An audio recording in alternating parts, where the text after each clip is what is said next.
고난을 축복으로 해석하라, 그런 제목입니다. 자, 이 고난을 당할 때 하나님이 내게 또 축복을 주시는구나, 이렇게 생각하는, 고난을 축복으로 해석하라, 그런 제목으로 하나님의 말씀을 전하겠습니다. 가장 역사상 위대한 음악을 작곡한 사람 누구일까? 그러면 꼭 꼽히는 사람들이 있죠. 베토벤이라든지 슈베르트라든지 또 핸델, 이런 사람일 것입니다. 자, 그럼 이들의 특징이 뭘까? 엄청난 고난을 받은 사람입니다. 고난의 과정을 통과한 사람입니다. 베토벤도 슈베르트도 핸델도 마찬가지죠. 그냥 가장 감명 깊은 그런 그림을 그린 화가, 그 사람은 누굴까? 근데 꼽히는 인물들이 빈센트 반 고흐라든지 또 밀레라든지 이런 미술가는 늘 꼽힙니다. 공통점이 역시 무지막지한 고난의 시간들을 많이 겪어낸 사람들입니다. 자, 주옥 같은 글을 쓴 문학가도 마찬가지입니다. 위대한 창조자 하나님을 만나고 그 글 속에서 하나님의 살아계심을 증거하는 그런 문학가들이 오래오래 우리에게 읽혀지고 있죠. 자, 그러면 음악만, 미술만, 문학만 그럴까? 결코 그렇지 않습니다. 신앙도 마찬가지죠. 자, 다윗이 시편 119편 71절에서 고난당한 것이 내게 유익이라, 내가 이로 인해서 주의 율례를 배우게 되었나이다, 그랬습니다. 자, 다윗을 생각할 때 고난을 빼놓으면 정말 다윗이 위대한 다윗이 될 수 없겠죠. 다니엘도 그렇고 바울도 그렇고 모두 다 그렇습니다. 심지어 하나님과 동등되신 예수 그리스도마저도 십자가의 처절한 고난을 받으셨죠. 저는 히브리서 5장을 읽으면서 참 힘이 들 때는 새 힘을 얻곤 합니다. 히브리서 5장 7절에 보니까 그는 육체에 계실 때에, 그는 예수님이죠. 예수님이 이 땅에 계실 때 그 말이에요. 자기를 죽음에서 능히 구원하시리에게 심한 통곡과 눈물로 간구와 소원을 아뢰었다. 히브리서 5장 8절, 정말 잊을 수 없는, 참 우리가 기이하게 가슴에 담아야 될 말씀, 그 말씀이 뭘까? 그가 아들이시라도, 하나님 아들이시라도 받으신 고난으로 순종함을 배워서 온전하게 되었은즉 모든 고난받는 자들을 도울 수 있고 순종하는 모든 자의 아픔을 아시고 구원해 주실 수 있는 대제사장이 됐다, 그랬습니다. 그럼 대제사장의 자격이 뭘까? 인간이어야 합니다. 인간. 근데 아들이시라도 고난을 받았다, 순종함으로. 그래서 모든 작은 자들 다 이런 사람들을 품을 수 있고 도울 수 있다 하는 것입니다. 오늘 본문은 놀랍게도 이 고난을 통과한 사람과 고난을 통과하지 못한 사람을 비교하고 있습니다. 자, 진정으로 하나님을 만나고 고난을 통과한 사람은 성숙한 사람이지만 하나님을 만나지 않았고 고난도 통과 못한 미성숙한 자와 성숙한 자를 날카롭게 비교하고 있는 것이 오늘 본문의 귀한 말씀입니다. 자, 오늘 이 본문 속에서 중요한 것 세 가지를 생각해 보려고 합니다. 첫 번째입니다.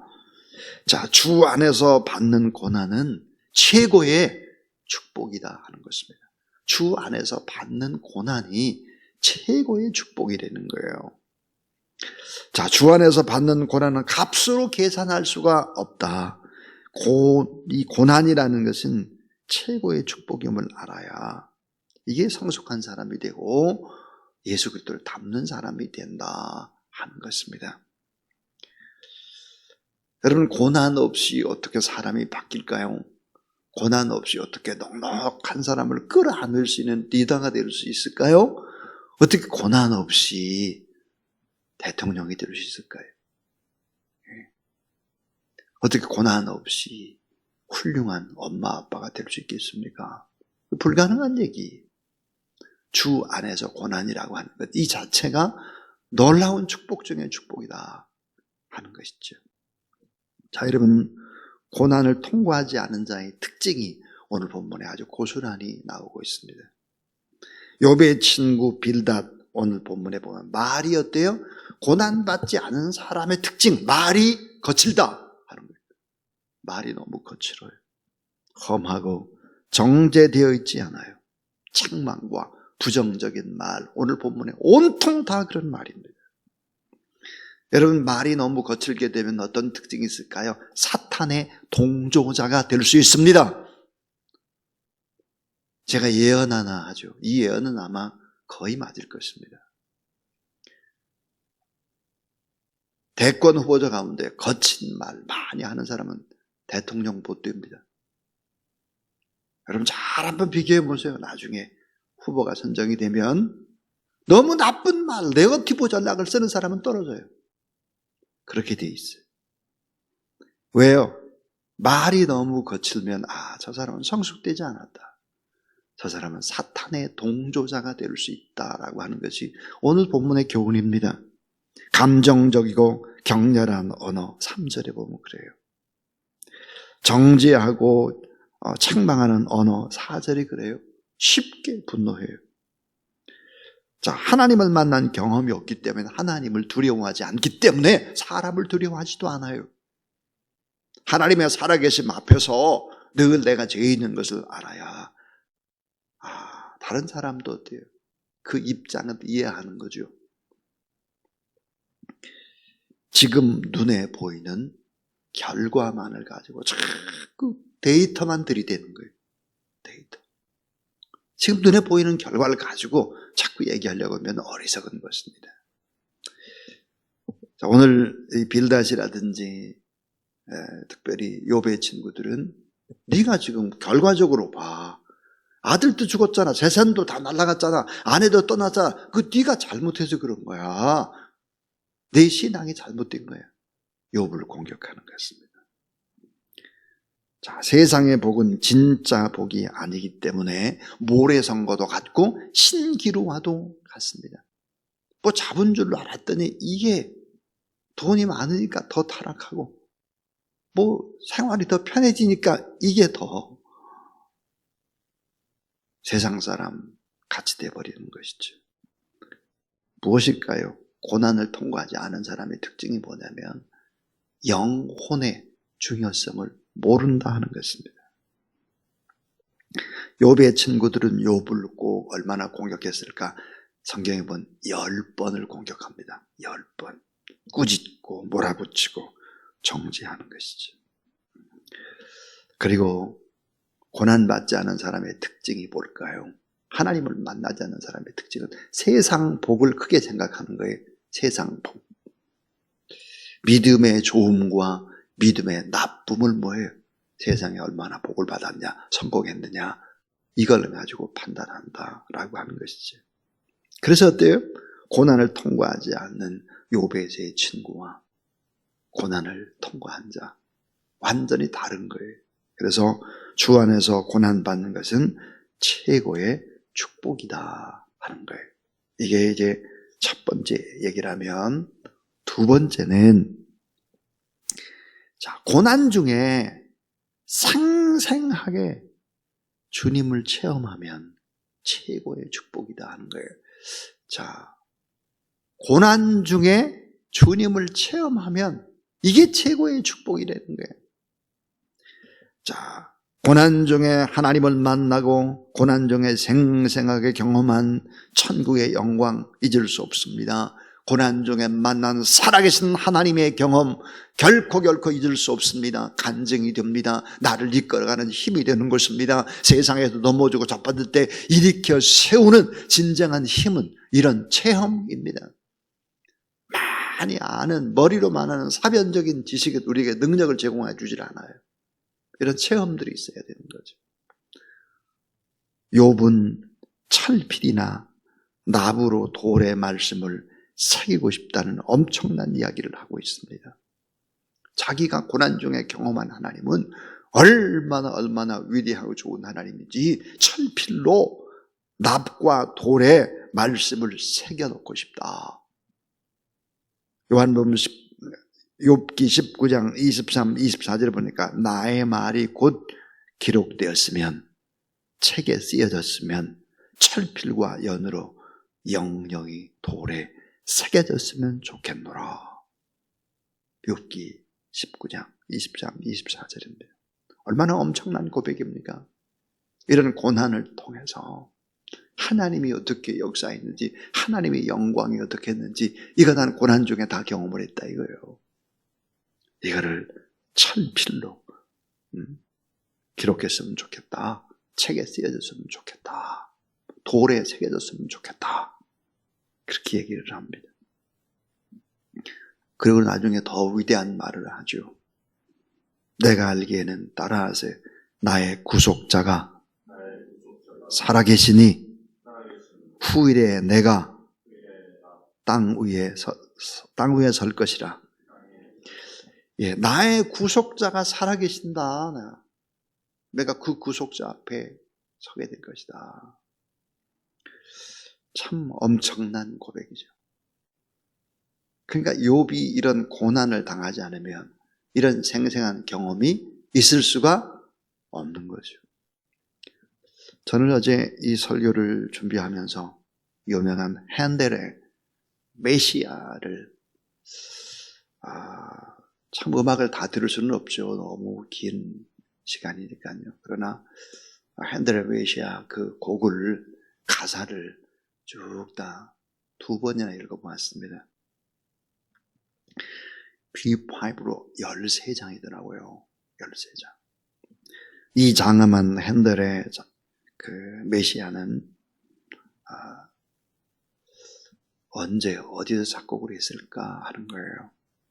24일 동안 식음을 전폐하고 거의 감옥 같은 그런 생활을 하면서, 또 지금으로 말하면 뇌졸중이죠. 뇌졸중에 걸려서 하나님과만 깊은 대화 속에서 이 위대한 곡이 나오게 된 것이지요. 자, 그 놀라운 핸델의 메시아라고 하는 제1부는 예언과 탄생으로 되어 있습니다.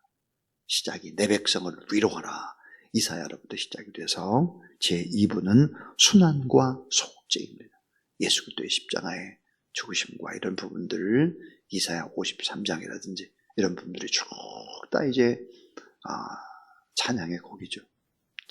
드디어 3부입니다. 3부는 부활과 영생입니다. 여러분, 많이 우리가 부활절에 불렀던 마지막으로 부르는 유명한 곡, 자, 할렐루야라고 하는 이 곡, 시작이 뭘까요? 내 주는 살아계시고 후일에 그가 서실 것이라. 이 땅 위에 나의 이 가죽 이것이 썩은 후에 내가 육체 밖에서 하나님을 보리라. 이게 뭘까요? 욥기예요. 그러니까 이 고난받으면서 이 핸델은 욥기를 읽었습니다. 그리고 이 그대로 이동해가지고 그것도 맨 마지막 부분, 부활과 영생의 할렐루야라고 하는 이 마지막, 최고의 마지막 부분에다가 넣고 있습니다. 전통적으로 이 할렐루야를 부를 때는 회중들이 다 일어나죠. 다 일어나서 마지막 이 할렐루야를 부르고 난 다음에 우레와 같은 박수를 치는 것이 사실은 전통적으로 내려오는 그런 부활절의 축제였습니다. 자, 내 주는 살아계시다. 후일에 그가 서실 것이라. 이 땅 위에 나의 이 가죽 이것이 썩은 후에 내가 육체 밖에서 하나님을 보리라. 그 다음에 이렇게 돼 있죠. 이제는 거기다 더 붙였어요. 이제는 그리스도께서 죽은 자 가운데 다시 살아 잠자는 자들의 첫 열매가 되셨도다. 메시아의 참 유명한 핸델의 곡이죠. 자, 고난 중에 상생하게 이런 주님을 만났다라고 하는 것은 이 최고의 축복이라는 거예요. 최고의 축복. 욥에게서의 최고의 축복이다 하는 것입니다. 마지막 세 번째 이야기는 따라하세요. 고난의 가치를 모르는 자는 불행하다. 고난의 가치를 모르는 자는 불행합니다. 오늘 이 본문에 보면은 참 악인이 필연적으로 처하게 될 파멸의 상황을 5절부터 14절까지 기록을 합니다. 자, 악인이 필연적으로 처하게 될 파멸의 그런 양상을 몇 가지로 열거하느냐? 10가지로 열거를 합니다.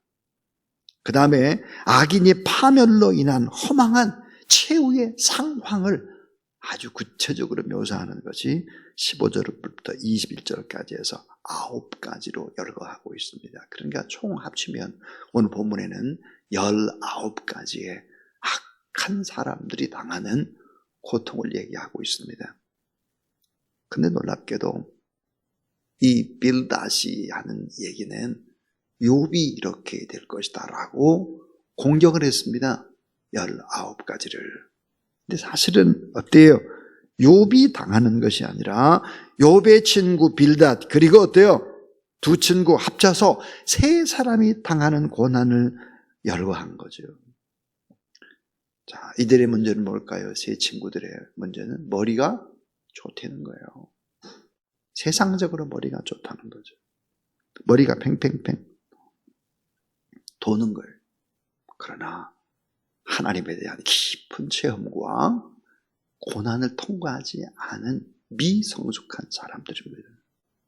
이들은 고난의 가치를 몰랐습니다. 고난의 가치를 몰랐어요. 고난이 축복이라는 걸 몰랐어요. 영혼의 가치를 몰랐습니다. 특별히 이들은 해석을 할 때 인과 응보적으로 해석을 합니다. 권선징악으로 해석을 하죠. 선한 일을 하면 복을 받고 악한 일을 하면 고난을 받는다라고 하는 이런 식으로 해석을 한 거예요. 눈에 보이는 대로 해석을 했습니다. 이게 뭘까요? 신학적으로 해석하면 율법적으로 해석을 한 것입니다. 율법. 축복과 고난을 율법적 시각에서 봤다. 눈에 보이는 세상적인 복에 집착을 했다. 그리고 놀라운 사실은 자기 자신이 심판자의 위치에 섰다 하는 것입니다. 교만이죠. 교만. 이들은 뭐가 있었을까요? 이들에게는 법이 있었습니다.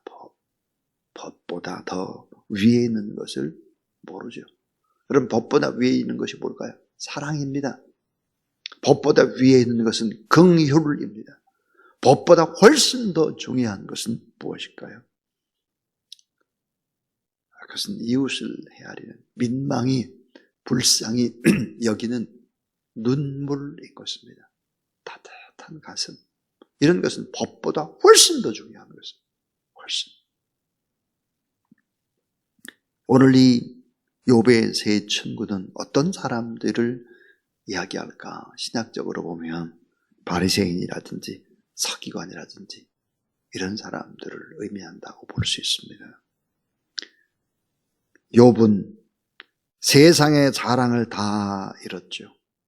그러나 세상 자랑을 다 잃었으나 그는 하나님을 찾습니다. 욥은 세상의 친구들을 다 잃었습니다. 그러나 욥은 주님을 친구로 삼았습니다. 욥은 돈이나 명예를 다 잃었습니다. 그런데 놀랍게도 세상의 돈이나 세상의 명예는 다 잃었어도 욥은 자기 자신이 보석이 되어간 것입니다. 자기 자신이 보석이에요. 자기 스스로가 보석이고 주님을 친구 삼고 하나님을 또 찾고 찾았다 하는 거죠. 그럼 무엇이 축복이겠습니까? 무엇이? 오늘 저는 고난을 축복으로 해석하라, 이런 제목으로 하나님의 말씀을 전했습니다. 주 안에서 고난받는 것은 최고의 축복이다. 최고. 고난 중에 생생하게 주님을 체험하면 이건 정말 최고의 축복이다, 이거예요. 이것이 나를 이끌어가죠. 고난의 가치를 모르는 자는 너무너무 불행하다 하는 것입니다. 오늘 여러분, 이 땅에 발을 딛고 살아가는 사람 가운데 내가 가지고 있는 고난의 문제 없는 사람 없습니다. 다 있습니다. 하나님은 이 고난이라고 하는 이 아픔을 통해서 우리를 이끌어가죠. 그리고 우리가 하나님 앞에 이 끈 때문에 더 기도하게 되고, 기도하게 되면 하나님은 더 우리를 아름다운 보석으로 만들어 가신다. 이 과정 속에서 하나님의 생생함을 체험해서 욥의 말처럼 나의 이런 경험, 나의 말을 기록했으면 좋겠다, 책에 쓰였으면 좋겠다, 찬필로 나비나 또 이런 걸 또 돌에 잘 새겨넣었으면 좋겠다, 이런 신앙의 고백이 우리의 고백이 꼭 될 수 있기를 주님의 이름으로 축원합니다. 아멘입니다. 우리 438장 하나님 앞에 찬양 드리겠습니다.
이제는 아들이시라도 받으신 고난으로 순종함을 배워서 모든 사람들을 구원의 길로 온전케 이끌어 가신 우리 구주 예수 그리스도의 무한하신 은혜와 그 아들을 내어주시기까지 십자가에서 못 박혀 대속제물로 주시기까지 우리를 사랑하신 우리 하나님 아버지의 놀라운 사랑과 이 땅의 삶이 때로는 고난도 많고 역경도 많다 할지라도 늘 이기게 하시고 동행하셔서 힘주시고 우리에게 하나님을 만나는 체험과 그 놀라운 간증거리를 허락하시는 성령 하나님의 역사가 이 새벽에 하나님 앞에 나와 또 하나님 앞에 예배드리는 모든 분들과 또 방송으로 설교를 듣는 모든 분들 위해